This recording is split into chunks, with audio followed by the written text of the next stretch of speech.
j'ai l'impression que jusque-là, j'avais fait que chercher, en fait. J'avais été en quête.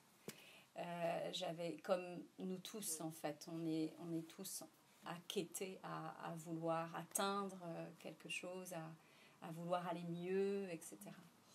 Et pendant toutes ces années, ça faisait depuis les 2000 que je faisais du développement personnel et tout ça.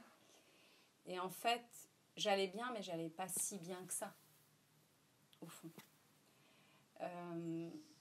Et il y a quelque chose qui s'est retourné parce que j'ai accepté cette simple idée que tout est déjà présent. Vraiment, tout est déjà là, en nous. Mais vraiment profondément. C'est-à-dire que j'avais lu ça quelque part. J'ai lu ça des dizaines de fois, que tout est déjà là. Mais je ne le vivais pas, tout simplement. Et là, il y a vraiment eu quelque chose qui s'est... je ne sais pas expliquer, ça s'est vécu du dedans. Ça s'est... Et quelque part, quand j'accompagne des personnes, ce que je leur dis, mais ne croyez pas ce que vous voyez. La réalité, elle est tout autre. La réalité intérieure, elle est tout autre. Et j'encourage vraiment même si ça ne se manifeste pas tout de suite, même si le retournement il n'a pas lieu maintenant tout de suite, c'est vraiment de mettre cette intention-là de façon répétée. Et à un moment, ça se retourne. Mais on ne sait pas pourquoi. Vraiment. Et ça veut dire que aujourd'hui, je peux dire que il y a quelque chose que j'ai jamais vécu, c'est une sorte de beaucoup plus grande stabilité émotionnelle, d'être c'est comme si les événements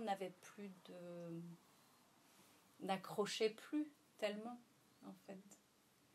Et il y a un truc qui a changé aussi, c'est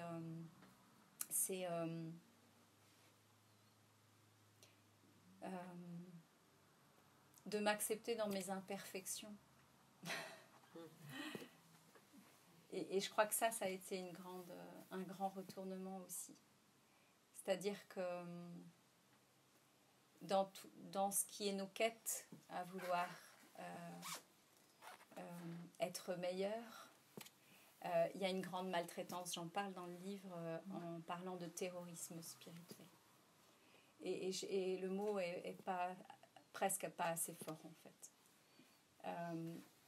Parce qu'à vouloir être parfait, à ne jamais faire de faux pas, à toujours se comporter bien avec tout le monde, finalement, la plus grande maltraitance que l'on fait, c'est vis-à-vis de soi. C'est-à-dire qu'on se juge. On se juge quand on ne fait pas bien. On se juge de ne pas être à la hauteur, de ne pas être assez parfait. Et finalement, tous ces autosabotages, c'est ça qui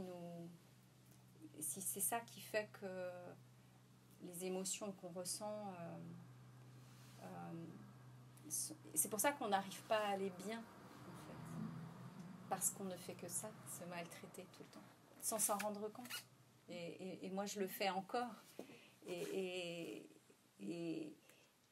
maintenant, j'ai tellement appris à écouter mon corps, en fait, ce qui se passe dedans, les ressentis, que maintenant, je me fais moins piéger parce que quand je sens qu'il y a une émotion, quelque chose qui est vraiment serré, tendu, etc., je peux réagir très vite. Donc, je ne reste pas dedans. Et je rechoisis une autre façon de me regarder, une autre façon de regarder les personnes autour de moi aussi.